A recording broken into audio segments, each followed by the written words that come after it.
Good morning, everyone. And one thing that I've learned since starting in Norfund from one of my African colleagues is that when you start the day, uh, you start with a proper good morning. And she wouldn't let it go until we'd all said a proper good morning. So I'll try again. Good morning. Excellent. Thank you so much. Welcome, everyone, to this seminar on gender equality with the title Investing in Women is Simply Good Business.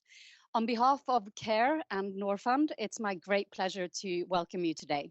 My name is Ylva Lindberg. I'm the Director of Strategy and Communications here in Norfund.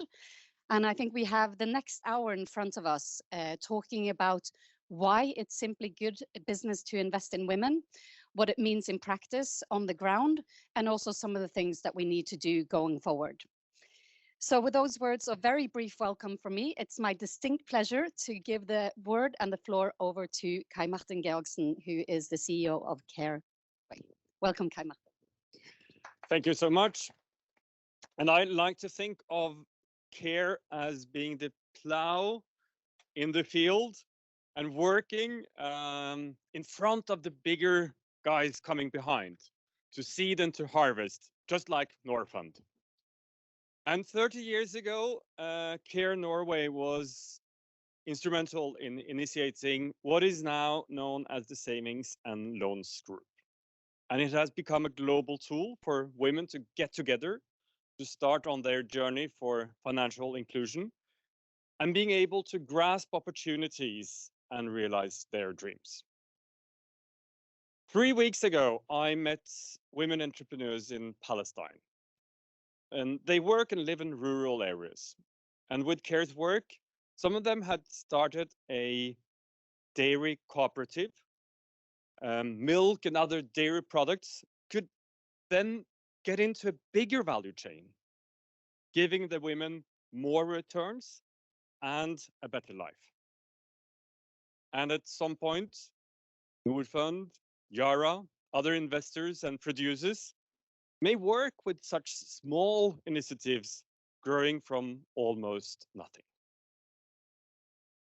No company can ignore today gender equality in search of profitability and sustainability. And no country can be prosperous and provide welfare to its citizens without improving women's rights and opportunities. And no development aid or humanitarian assistance can eradicate poverty or lift people out of crisis without gender lenses and identifying women's needs. So that is why we at CARE partner also with the money side, with investors and companies, because we believe that we will only have progress if we work together and we can nudge each other. And we do certainly need progress. With today's pace, it will take 136 years to achieve gender equality globally. This global gender gap has increased from 99 years before the pandemic. I choose, however, to be an optimist. We have done progress before, and we know that we can obtain major results when people with power and money get together and decide that they want to be part of the solution. And for this year's Women's International Day, a few weeks ago, CARE Norway invited the Norwegian Minister of Trade, Jan Christian Vestre, to discuss women entrepreneurs and startups. We know that women SMEs worldwide face a 320 US billion shortfall in access to credit. And it's not because they are less profitable. If we close the gender labor gap, the annual global GDP could increase by 26%. And the largest emerging market in the world is female. Female consumer spending will grow, and companies need to think of how they will change in order to grasp opportunities. So that is why we are here today. And CARE and Norfund believe in opportunities that gender equality represent, and we do think that we can make a difference together with many more. And thank you for being here with us today. And on that, with those words, I will give the floor to Johanna Strickwerda, who is the Business Support Manager at Norfund. Thank you so much. Thank you, Kai Martin. I will say a bit more about what business support actually is during my presentation. But in the next 5 minutes, I want to focus on the why and the how. So why does Norfund work with gender equality and how do we do this? First of all, gender equality is a cross-cutting issue in the Norwegian development aid. And it's one of the 4 topics that have to be taken into consideration across all development activities. So that's next to climate and environment, human rights, and the corruption. Second of all, and very important, is focusing on gender equality for us means strengthening the business case. So to create value in our investees. On the consumer side, we know that women are the driving force behind more than 70% of purchasing decisions. If you look at corporate performance, gender diversity for the corporate image is good for the corporate image. It helps build a closer connection to customers and employees. But McKinsey has also shown that there's a strong correlation between organizational excellence and women's participation in management. Companies with a higher portion of women on management committees are also the companies that have the best performance. So that's our why. Now we'll go on to the how. So the basis for our work with gender equality is Norfund's gender position. We've had a gender strategy since 2016, and we updated this in 2020. It consists of 3 elements. So our own organization, and I will not talk about that today, our investees, and the wider society. And the focus on the wider society is our importance and our wish to collaborate with others. And I think that's one of the reasons why we're here today, right? We do not have all the solutions, and we do not have all the answers, and we want and we can learn from others. When it comes to our investees, we want to promote equal opportunities for men and women across all levels within our investees, including access to finance. So that's the basis. Then on to the risk and opportunities. As part of our ESG, environmental, social, and governance assessments, which is part of our due diligence prior to investment, we look at women representation in both, which is both captured within a company and in a community, through the IFC performance standards. Those standards are set by the World Bank. These include gender-related risks, as for example, gender-based violence and non-discrimination.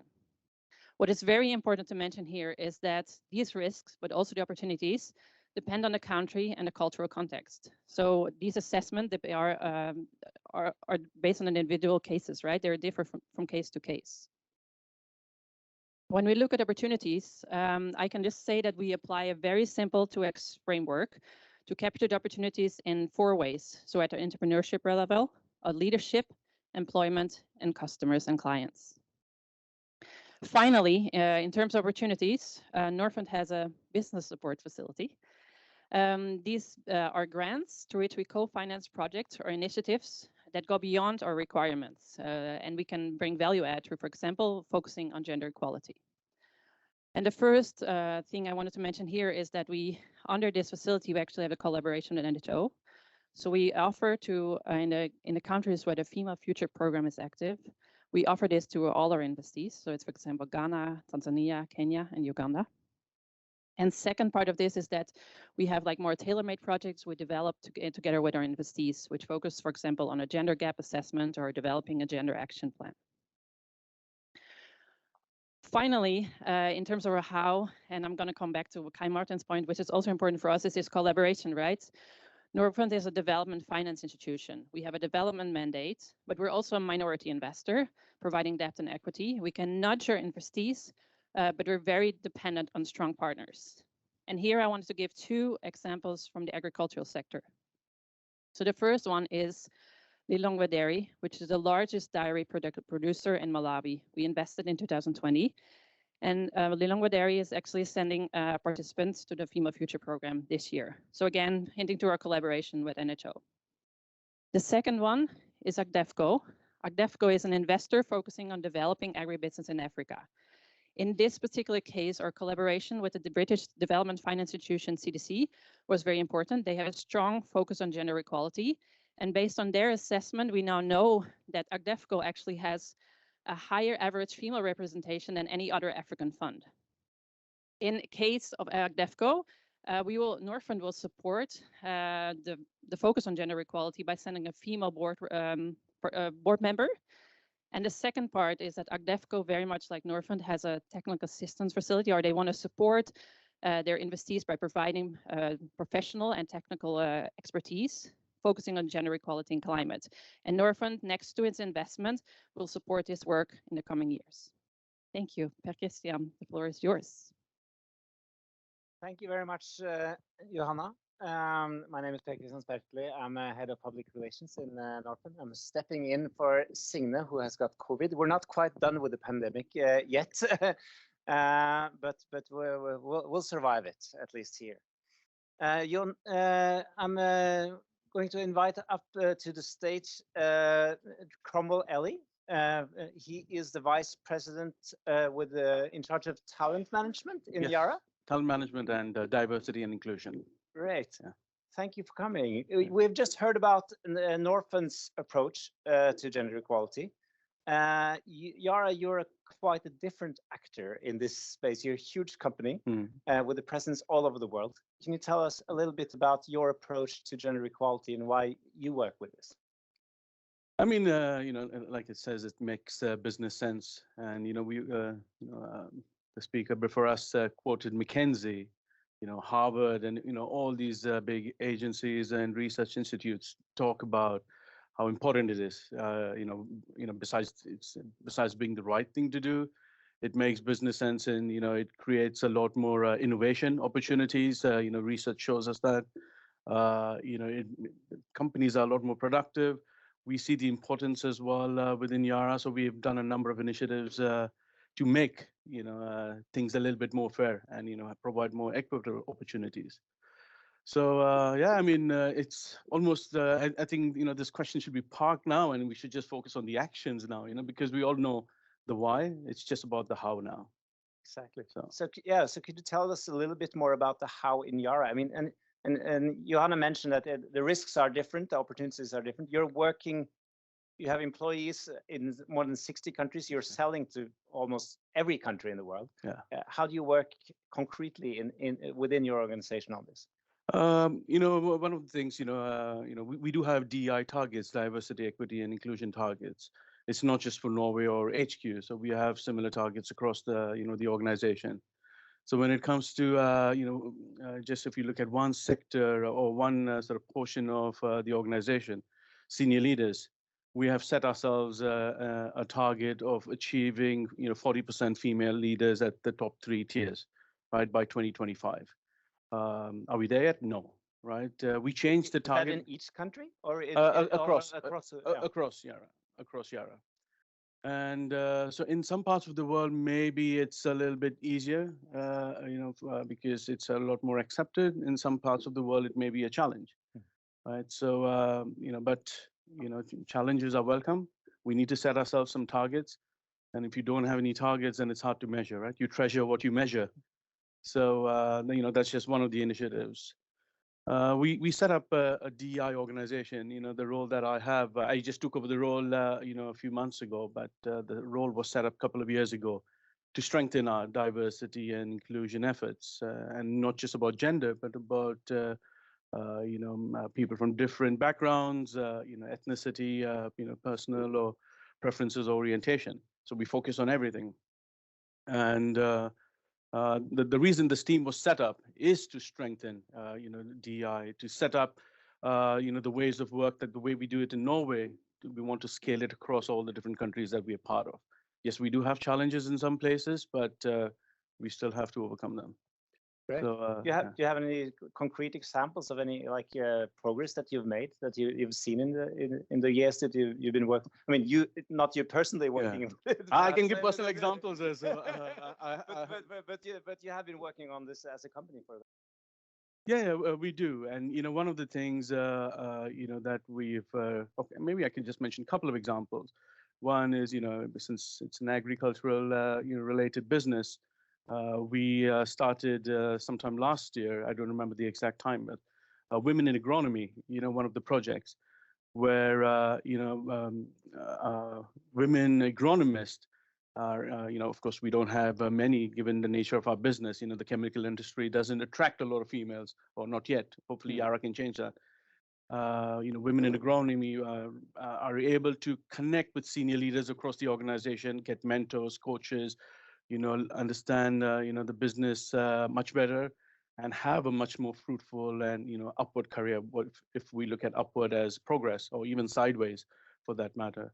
So that's just one example. The other way, another sort of initiative that we just launched now on the 8th of March on International Women's Day is an inclusion project where this is a little bit cool and it's fun. It's still new. But this is a project where, one part of the business is piloting it. So we have virtual reality glasses, that people put on, and it's programmed to live a life of a woman, of a lady, from morning until evening. So, and what, a lady or a woman would go through. And, even if, you have a successful, as a lady, even if you have a successful corporate life, and, you may be very successful at work, there's so many challenges that you face with, those microaggressions that, you may deal with on a day-to-day basis, right? So I actually tested it myself, right? And I mean, I did have a bit of a fright when I walked into the mirror and I saw a completely different image, right? Because, you forget because you're already in that space. But then, when you hear your colleagues making those comments, oh, but how do you manage, dropping your kids to kindergarten, or, it's almost taken for granted that that's the lady's job, right? So we're just trying to get others into, and it's not just for women, but people from marginalized groups. So we want others to experience some of the challenge that people face. So awareness is, starting point for making change. So these are just two concrete examples of what we are doing, amongst many, what we're doing in Yara. Wonderful. Thank you very much. There's a very interesting and good examples, and you'll be joining us in a panel in a little while, but you can sit down for a little while. Sure. Thank you. Thank you. Next up is Anna Häggblom. She's a senior advisor in NHO. Please join us. And Johan also already mentioned NHO as one of those partners that we are dependent on, also cooperating with, along with civil society as CARE. But NHO, you are an important actor in this as well. Could you just say a little bit in general, what do you do when it comes to gender equality internationally as NHO? Yes, I would be glad to.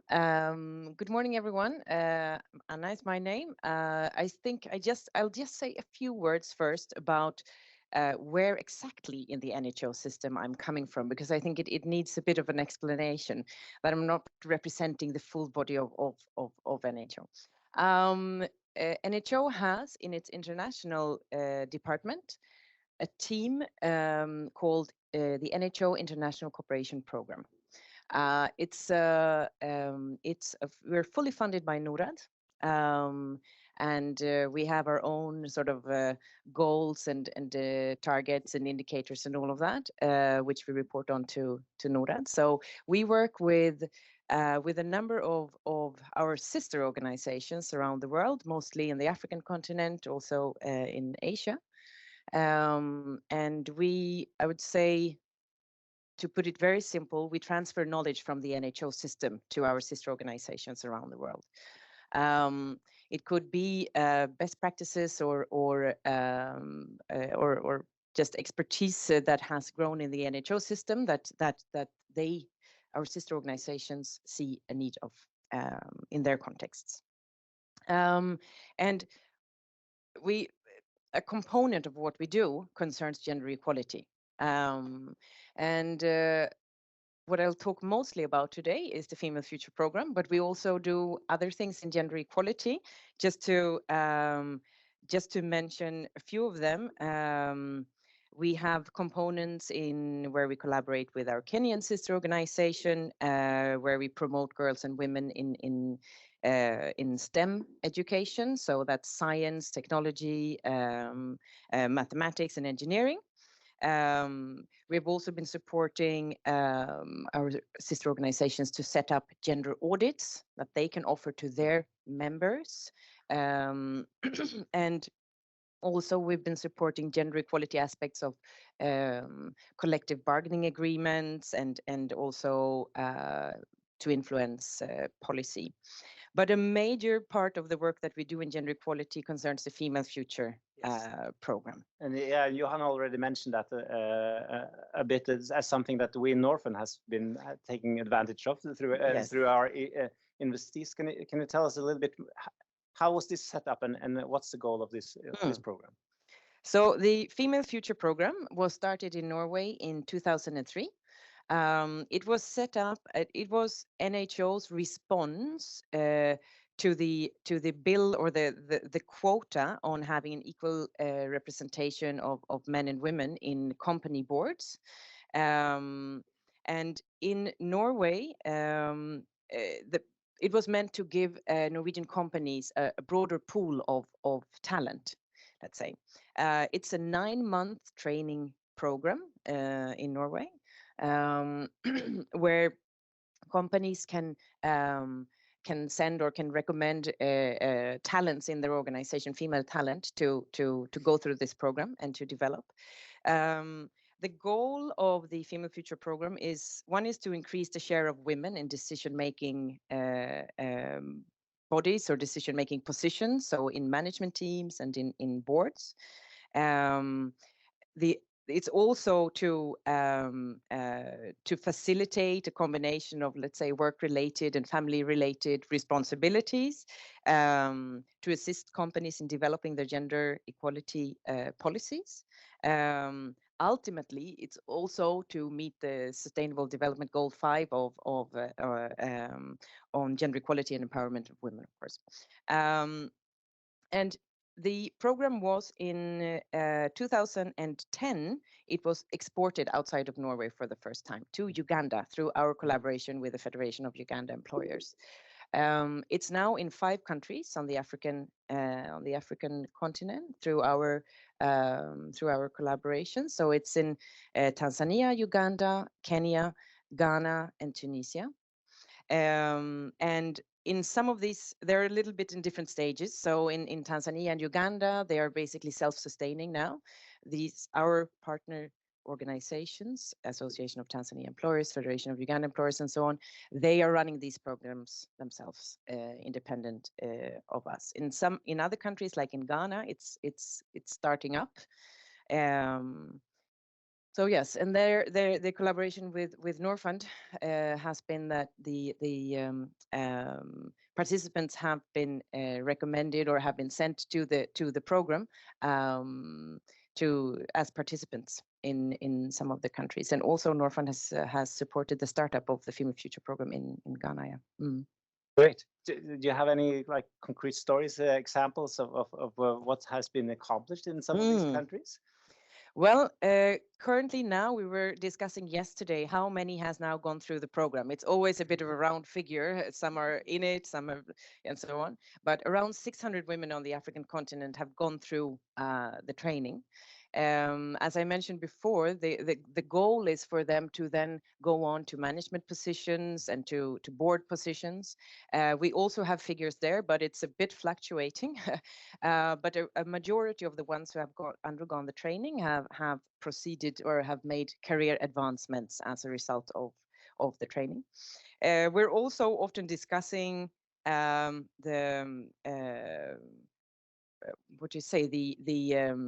other effects of the training, right? So it's hard for us to measure. Okay, so when someone goes through this training, the 9-month training, our clear feedback is that most of the participants experience that as a very overwhelming and life-changing experience. So in terms of impact of, someone who has started their own company, someone who has started women's groups and so on and so forth, we don't really have the full picture. We're planning for an evaluation this year, actually. So hopefully we'll get some more data on that. Yeah. Mm. And you have plans for expansion? I think we need you in more countries. Yes, there's a constant request, we can say. It was the Female Future program was discussed now recently in the expo in Dubai, and that also created lots of attention. What we can say is that the concept is developing. I'm working a lot with Tanzania, our collaborations in Tanzania. In Tanzania, the president herself requested our partner organization to set up this training not only for the corporates but also for parliamentarians. So it has been launched now, a Female Future version for female parliamentarians on the mainland in Tanzania and also on Zanzibar in Tanzania. They are just about to start, so we haven't seen the result of that yet, but it's a shorter, more comprised version of the Female Future training. So there's a constant request, and I'm sure you will see Female Future in more places in the future. Thank Yes. you very much. We'll be allowed to keep standing, and I'll welcome back Kai Martin, who will lead a conversation, and Cromwell Ellie as well. I just wanted to pick up on this very interesting last part, I mean, about female participation and that you combine it with politics. I mean, that is very, I mean, it made me think of some of the projects that CARE has in some countries. We do have it in Mali. We do have it in Palestine, but also elsewhere. Both places are difficult because there are no elections for the time being, at least at a national level. So I was thinking that maybe we should have a cooperation between the Female Future and also the work that that CARE does in some of these, because I think that it's very similar. And what was interesting to see in Palestine that we reached out not only to female politicians but also to young people of both genders, all genders. So you had also young males in the room discussing with females. I mean, learning some tips and tricks in order to work in a hierarchical and often patriarchal structure, and how you can, empower each other and learn from each other. So that is to be followed up. I was curious, have you been thinking of having men in that program and engaging them? Interesting question. I had the question on stage when we were launching the Female Future program for parliamentarians in Tanzania. In Tanzania, it has been a sort of a sensitive discussion. Gender equality is a good thing to promote, but it's not always so easy. In the Tanzanian context, just to give an example,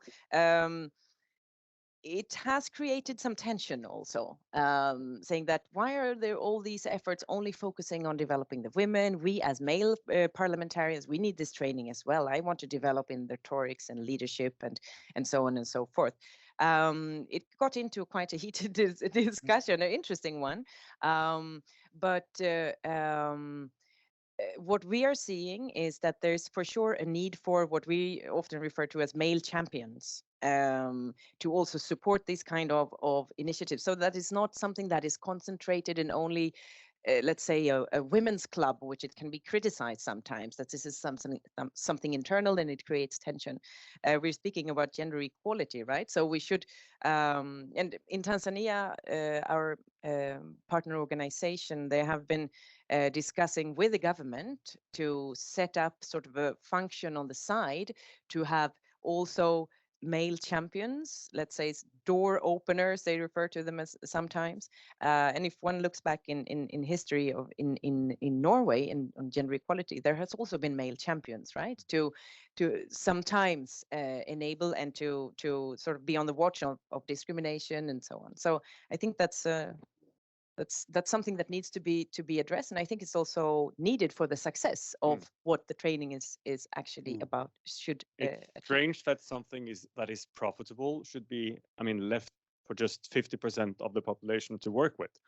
Usually you should also have the males being very engaged in that. I was wondering about the cultural context, and I mean that we were touching upon now, and it has also been mentioned by others here. How do you, I mean, because you can sit in Norway and make your strategies and think of where you want to be tomorrow or in 2025 or whatever. To what extent do you have to adapt, and I mean also to take that, I mean that context from abroad into your HQ discussions in Yara, for example? Yeah, I mean that's not very easy to implement. But if you when you're establishing or you're drafting your strategy, if you are already including people from outside Norway, then you're already taking a different perspective already in the designing of it as well. Yeah, there are challenges when you implement a strategy. Whether it's a cultural strategy or diversity strategy. Yes, of course, we will have, because it doesn't. Certain things don't come natural. In some parts of the world.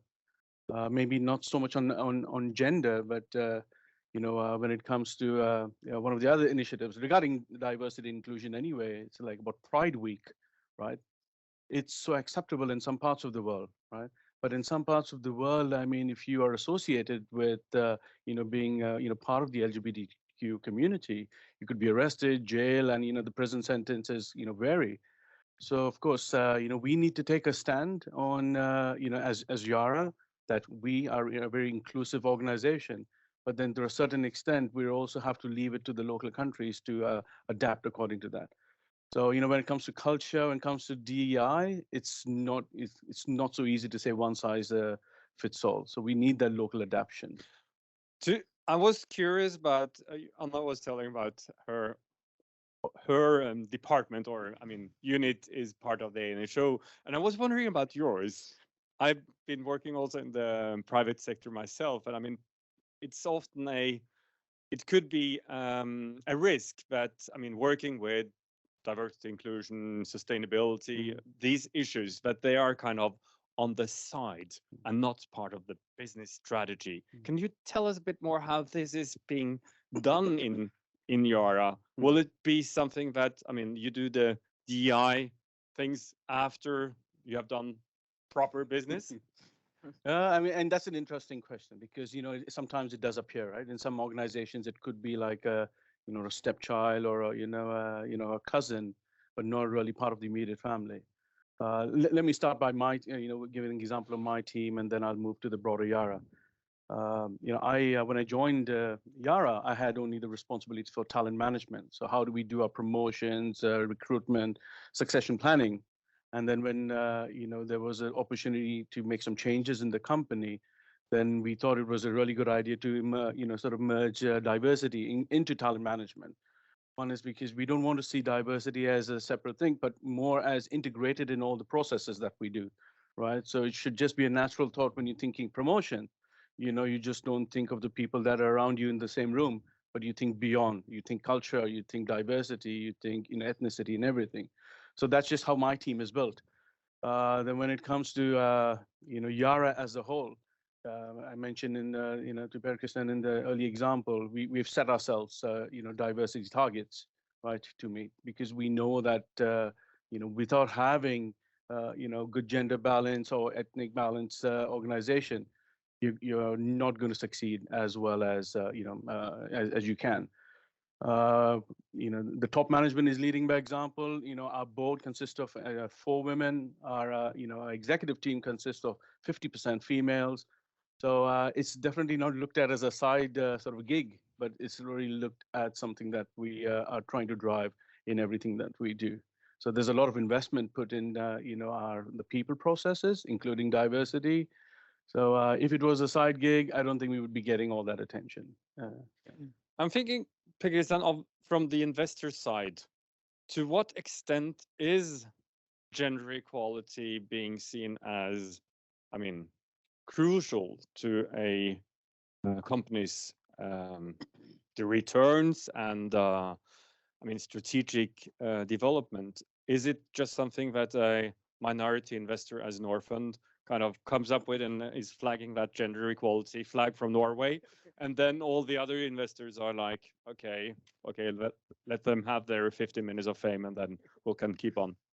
Well, that is the danger, of course. That is how it's perceived when we're coming with our agenda. If that is how it's perceived by the other investors, we're always a minority investor. So if we're coming with some preset demands that don't really fit, and that seems to be just like not in the interest of the business, then we have a challenge. So, but we sincerely believe in the headline of this seminar that is in the interest of the businesses that we invest in, to really promote and use all the possible talents in the population, not just the male talent, but also the female talent. But that is really the starting point for all of our work, like Johanna was explaining, is that we start with like looking at what is the situation of this company, and how can we move this company in the right direction. But we need to be having the sensibility to see like where's this company's challenges could be very different from a different one. We're going into very small companies like a dairy I visited in Malawi just a few weeks ago. It's a very different company than Yara, and you have to look at where are they at. And if you can say like, well, immediately when we invest, we need to have 40% women in management. You can't go there, but you need to start with sensitizing, meaning say this is important, getting the numbers right, finding out where is the situation of the company, and then start with a few important steps in the right direction, and finding that balance between being patient but not too patient. I mean, we need to step up the game, but we need to also know that you need to start with a few steps in the right direction, and then to be patient in where we're going, setting some targets. But you need to have the other investors on board. So we need to speak the language and to see that, and also ultimately, we sincerely believe that only businesses that make a profit will actually be around to create those jobs for both men and women in the societies that makes these countries be able to grow out of poverty. So if we've got coming with demands that are not possible to meet without endangering the company's profits, that's not going to work either. It's not going to help anyone. And I know that, I mean, you are setting targets and ambitions on, the green economy and what you do, for climate change, and how you can also have an impact on that. And that is also what we have seen when working with everything from the Norwegian Oil Fund to the asset management industry in general, that there are a lot of ambitions, targets, reports, KPIs, whatever, on climate, but not so much on gender. That is something that they can, have like some nice words and headlines about, but it's less measurable. Are we like having a green tunnel view where we forget maybe some of the other vital SDGs in our sustainability work as investors? Well, it's an interesting question, but for us, gender is a cross-cutting issue on the same level as climate. We don't have a specific climate mandate any more than we have a specific gender mandate, except for the fact that we are now also setting up this separate climate investment fund that the government is setting up, that we're going to be. But it's a cross-cutting issue, so we need to work with it. And we have set the target, but we are also a learning organization. We're developing. We're doing more now than we have been doing before, and that's part of this. Also having this exchange with you, we're learning, we're developing, we're partnering with different organizations, and we're dependent on having this kind of a relationship we have with the NHO, for example. Having this Female Future program, it makes it possible for us to set targets for how many board members we are going to be female, or management are going to be female, to grow this pool. And we need to work. We work with civil society in several countries. We need to partner and to set the right target. And our role is to be impatient and kind of nudge you always. Yeah, but I was wondering, to what extent can you see that? What happens at the top management level and boardrooms, etc. Increasing the female ratio. Does it have any spillover effects to the rest of the organization, or does it? What happens in the boardroom remains in the boardroom? I think for sure it does have spillover effects. Most of our, let's say, data on this connected to the Female Future program is a bit narrative and qualitative, if I can say. It's but for sure, I mean, I think role models are very powerful. So, and I think we see this a lot in our partner organizations, that many of, for example, we just had in our Tanzanian partner organization, Association of Tanzania Employers, they just appointed their new CEO. She has gone through the Female Future program. Very inspiring the whole organization, I would say, and really also promoting development of female talent. So I think that's just an example, but I think for sure role models should not be underestimated. I think it's very important. There's also at the same time, I'm mentioning Tanzania a lot, it's just because I've been working quite intensively now, but there's a momentum for female leadership. There's a new female president who's promoting development of female talent a lot. So there is this, I think that that these are sort of spillover effects, and as we were saying before, we can see that the women who went through this training are also creating all kinds of initiatives and starting new things and taking others with them, right? So for sure, yeah. Is there do you think that the younger generations are, I mean, thinking differently? Or, I mean, do you see that? Because when you think of top management boardrooms, people might not be in their 20s, but there are employees joining when they are maybe in their 20s. I don't know. Have you heard any? I mean, or maybe that goes to Yara. I mean, what is your? I mean, because I think that, I mean, targets and structures and all these things, that's one thing, but you have culture, the corporate culture or the organizational culture on the other side. Yeah, interestingly, just a couple of weeks ago, I was talking to, a person who moved, I wouldn't try to give too many details, but moved from one of the African countries to Norway. And, very bright guy, just completed his, master's, and he had a couple of offers that he was wanting to decide. And he told us the reason why he chose Yara is because he saw in the boardroom that we had one executive vice president who was black, and she says it's okay to call her black. So so he said, okay, this is an organization where people who look different, can move up the organization. So he's in his early 20s, so he didn't look at it as age or maybe it's too far to get, but he knew that people who look different could have an opportunity in Yara. So, coming to the role models, you need to have role models, whether it's ethnic role models or whether it's gender role models. And I think that's one of the challenges we see, not enough role models for people. So I think it's, and I just put it really well. And then, Berkesen, you used the right word, patience, right? We can't be relaxed, but we should be a little bit patient because this is not going to change overnight. Right? This is a big cultural shift for organizations or other institutions as well. We need to keep pushing that, vehicle forward. But we can't expect it to change overnight and be too harsh on ourselves as well. And you took it as an example, your sector, and also I thought it was interesting that you mentioned technology. You have this STEM buzzword. And is that? I mean, is there anything that one can learn? I mean, across sectors that you see? I mean, maybe if you're in health sector, maybe you have a different approach than if you're in the tech sector. I don't know if that is, how is that, is there anything that one can learn from each other? I definitely think so. In our programs, we are having, if I'm to be concrete on and give examples, it's mostly, it has been concentrated to that, of course, but for sure, I would think it's really transferable to other sectors as well. Just to give some more flesh on the bone on that, I think it's quite interesting. It has been implemented in Norway. It's called Jenter og Teknologi, Girls and Technology. It has now been That's also something that was initiated in NHO, something that a partner organization of ours saw as a clear need in their context, and also it's spreading. There are others of our collaborating partners who are also saying, oh, we would like to implement this as well. We really need this. This is really super important. There, the whole thing there is about role models, actually.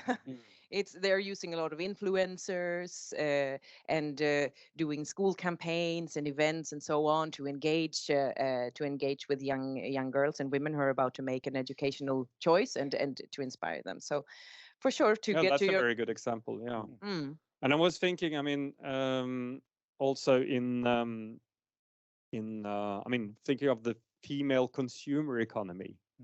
I think that, I mean, in some sectors you might have a gender bias, especially maybe in technology. It could be, I mean, different apps not reflecting. I mean, you had this health app from Apple, I think, but didn't take into account that women, at least at a certain age, have their period once a month, general. So it doesn't. I mean, when you kind of analyze that health data, it didn't take that into account as an example, or just I mean, how do you communicate, how you adapt different products to women? That's where, I mean, investors could play a role also. I mean, being very concrete about the gender bias that, I mean, different sectors or different companies could have maybe. Yeah, I think that's one example of why it is actually key for these companies to have women in management to avoid making those kind of mistakes. I mean, and then to including women in all parts of their business, because it's not just about the fairness. It's not just about it's unfair that women don't have the chance. It's actually that the business is losing out if they're not using this talent, if they're not using the different perspectives as well of women and men. So that's definitely key. I was just thinking of, as we have the kind of the food industry here to some extent. I mean, looking at the bigger value chain, and also with the picture behind us, we know that women often are key in the primary sectors in the agriculture. And we do know what the situation is like in the world when it comes to food security. And is it, I mean, how will that affect also with the pandemic, how we see the worsening in parts of the world now with the Ukraine war? How will, I mean, that reflect your way going forward now as investors, and what your priorities will be?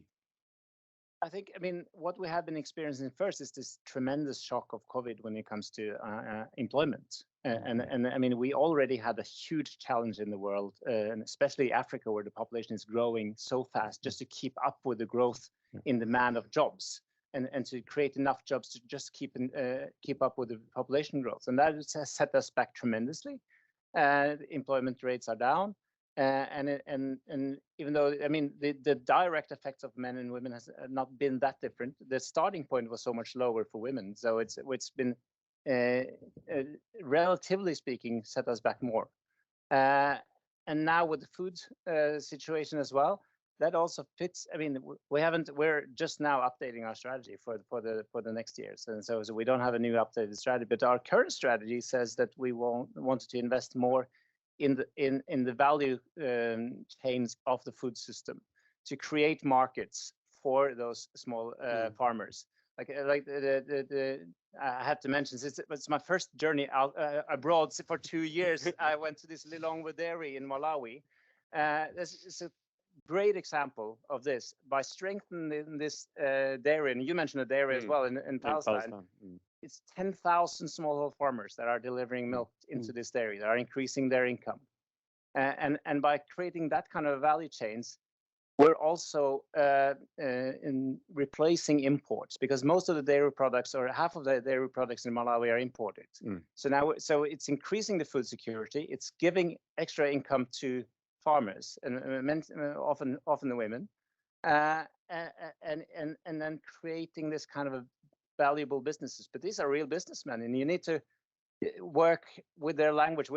One of the first things that we just invested a year ago is that our board member raised the question of gender equality to have it as a regular update in the board, just saying how many women are among the management and how many women are in the total. And when we came, that's one of the first things that the CEO mentioned is like, you know what, we've increased the number of women so much the last year, and it's increasing our productivity.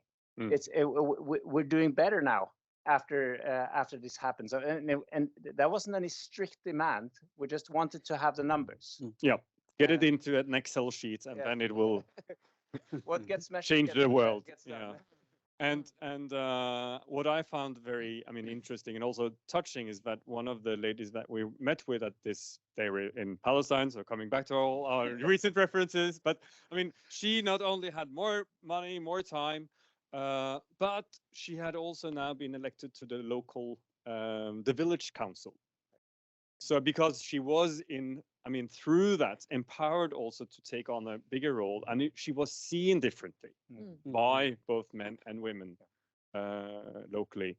And that is really a female future, because it's so linked that, what happens in your daily life, it also make you, able to take on bigger responsibilities. So just a last question on the same post-pandemic world or whatever, when that post is. But how does it change your thinking also with the situation now when it comes to food security and production around the world?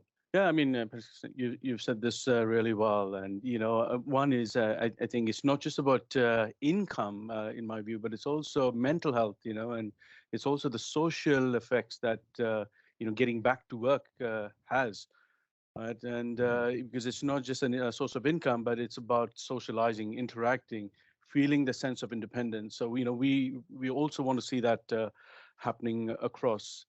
And in some parts of the world, and it looks like many of you have traveled, you will see the people, especially women who work, even if they are the primary income earner, they're also the primary caregiver at home, right? So I think we also have to consider the challenges when it comes to that, right? And for me personally, now I don't speak for Yara, but personally, yes, we have this flexible way of work, but I would also like to see women coming back to work.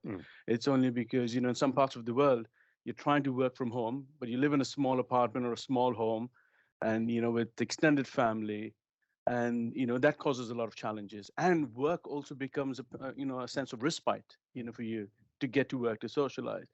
So I think it's, we really need to see, a lot more effort put to, to people, and of course women in particular, getting back to work. So yes, we do have challenges ahead, but we have to find ways to sort of redo that.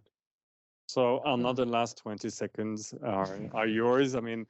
You're like that bridge between Norwegian industries and wanting to do something globally for that.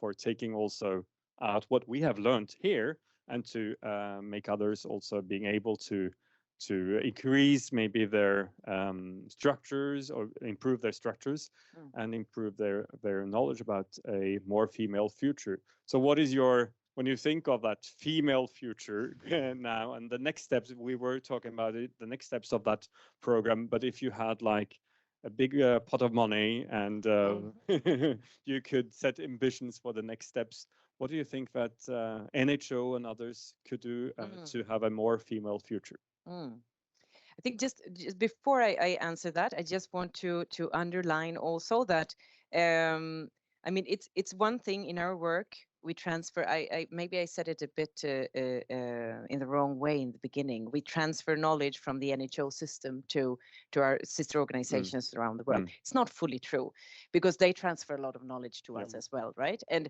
these topics like gender equality, it's high up on their agenda as well. It's really clear for them that there's a business case here, and they have their tools and systems in place. So what we also do when we collaborate with Norwegian companies going to the countries where we have collaborations, is to encourage them to become members of these employers or business associations there, because they have a lot of tools, they know the context best, and they are also they're eager to learn from the Norwegian experiences. We're also eager to learn from them, right? So that's it goes two ways. I just wanted to underline. Maybe it's self-explanatory, but yes. But if I had a big pot of money, I mean, of course, since it continues to create so much of attention, the Female Future program, I would of course like to see it that we could be in more countries, right? And to develop also these different concepts of it. If it works, we're trying that out now in a pilot. Let's see if it works, and then it can be perhaps expanded to other sectors and so on. We're also seeing the establishment of alumni associations for networking afterwards and so on. So there's a whole lot of the CEO of our collaborating partner in Tanzania. She's always saying she's developing female future products. So there could be, it could grow out of the original. And maybe we could include the VR glasses from Yara in that, so you could also engage more men. And Well, that, if she had more money, she could get more VR glasses. or you have the money and you could, I mean, but at least, I talk mean, later. with our modest budgets at CARE, we have a menstruation simulator. So men can also experience what it's like to go through that monthly phase. So at the end of May, we have the International Menstruation Day, and where we will also advocate for women's rights and needs when it also comes to sexual health and reproductive rights and health. And I can also say that I will then try the simulator. And maybe we could, you could have the menstruation simulator from CARE, and I could use the VR glasses from Yara. Let's go. So we can open our eyes literally and have a more female future. It was a pleasure to be here, Anna and Cromwell and Per Christian and the others at Norfund. Thanks for partnering up with CARE. And thank you for being here. Have a lovely day.